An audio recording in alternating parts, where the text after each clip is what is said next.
Hi, John here with padprinters.com.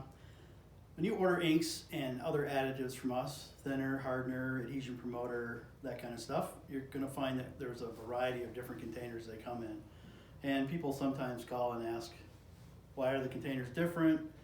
Did I get the right stuff? How do I open them? And so on. So I'm going to go through this and let you know exactly what you're looking at. So when you get a standard ink from us, either Tosh ink, which is this, or the other supplier we work with extensively is Marabou.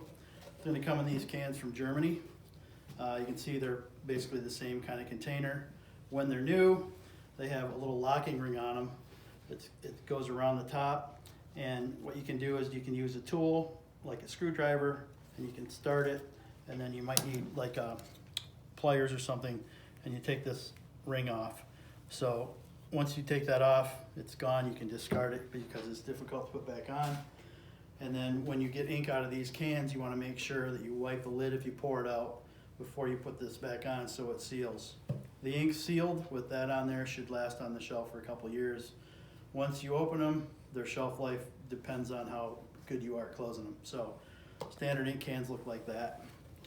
If you get a custom color ink from us that we've matched and blended for you, or if you're using a silicone ink, it's probably going to come in a plastic container like this, which just has a screw-off lid. And there is, when you first get it, you have to pull off a little protective ring, kind of like what I took off the metal one, but plastic. And then on the inside, there's a secondary little plastic lid like this that you can peel off, and that's going to expose your ink. This one's already been opened, and I did replace this. A lot of times I just throw these away, but in this case I kept it. So you can either throw that little plastic guy away, or you can use it to help make sure you get a better seal when you reseal it to put it back on your shelf. So standard thinners and other chemicals like adhesion promoter, wipe, primer wipe, XVS plastic cleaner, typical can from padprinters.com with those type of additives for the Tosh inks comes in, looks like this.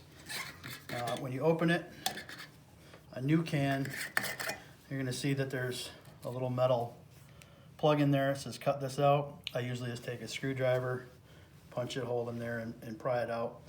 Just remove that, and then you can just screw the cap back on when you're finished getting whatever the chemical is that you need to get out of there. So it's going to look like this. Then you have some other Tosh thinners and additives. This is a high-speed thinner.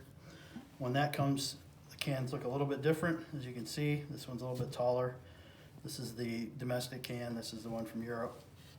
And when you open these, when they're new, you're going to have a little plastic plug like this that you just pop out and discard that. And then, of course, it's a screw top when you want to go ahead and reseal it to put it back on your shelf.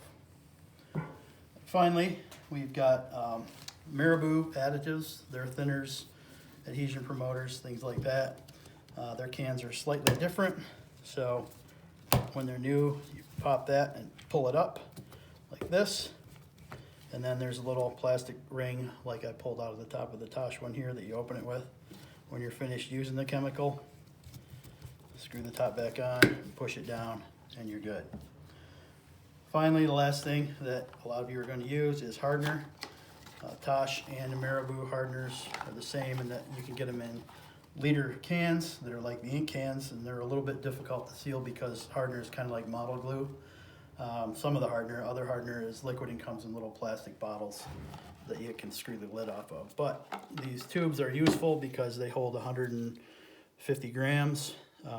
And so when you get them, this one's already been opened, so it's already kinked. But when they're new, you can see there's a little point right there that is designed for you to be able to just take this lid and puncture the top of a new tube so that you can just squeeze the hardener out like toothpaste.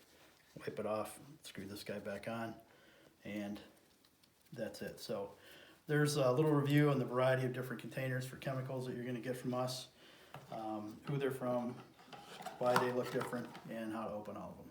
Thanks.